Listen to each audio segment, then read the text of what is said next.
22 نفر خوانندگان لیسه برای خوانندگان بالایاقت شهر خوجند که در 14ام المپیاد بین‌المللی دانش در شهر انطالیا کشور ترکیه اشتراک نموده صاحب دستاورد شدند و وطن برگشتند.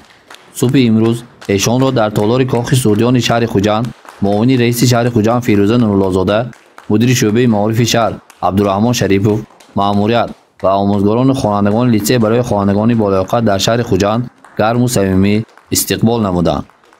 فیروزه نورالله‌زاده خوانندگان و آموزگاران را از نام رئیس شهر خوجند فردوس شریفزاده با این دستاورد تهنیت گفته از جمله تاکید نمود که اشتراک فعالانه مکتبیان خوجند در المپیادهای بین‌المللی شرف بزرگ و نمونه عالی پیروی برای دیگر محصلین است.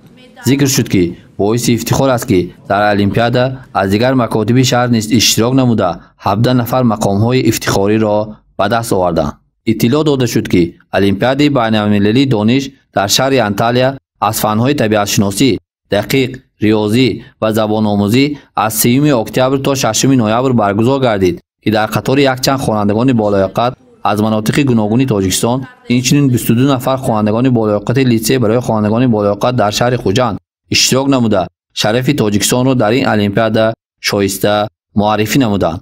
المپیاد بین‌المللی از فن‌های متماتیکا، فیزیکا، شیمیا، بیولوژیا، زبان انگلیسی، زبان روسی، زبان ترکی، طبیعت شناسی، جغرافیا، تاریخ جهان و صنعت تصویری صورت گرفت.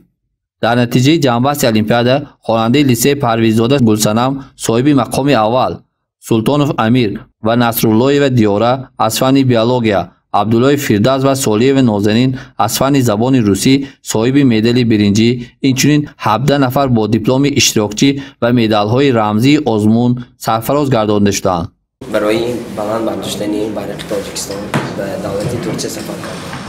ما به المپیادی یعنی نامش رشت المپیاد این انطالیا رفتیم و اشتراک کردیم. در آنجا بسیاری فن‌ها بود و از بسیاری دولت‌ها اشتراکچیان بودند. در آنجا باز کنکورس های بود که مثلا به مانند مینوت اسلاوی یا که میستر المپیاده یا میس المپیاده.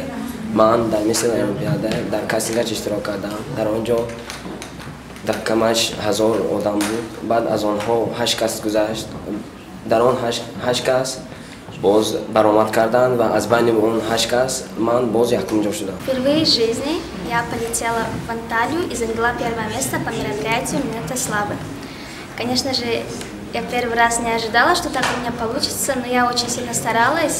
Я горжусь тем, что я поехала туда и узнала там, какие места участвовала, была активна во всех местах, во всех конкурсах. در المپیادی که در انطالیا برگزار گردید از فن بیولوژیا سزاوار جای سوم شدم. کوشش‌های بسیار دارم که در آینده در دیگر المپیادهای جمهوری و بین‌المللی نیز جای‌های افتخاری عالی را گیرم. یادآور میشیم که المپیاد بین‌المللی دانش در شهر انطالیا کشور ترکیه از سال 2009 این جانب همساله از طرف اکادمی توریسم انطالیا و مکتب بین‌المللی ادوان فدراسیون روسیه برگزار کرده می شود.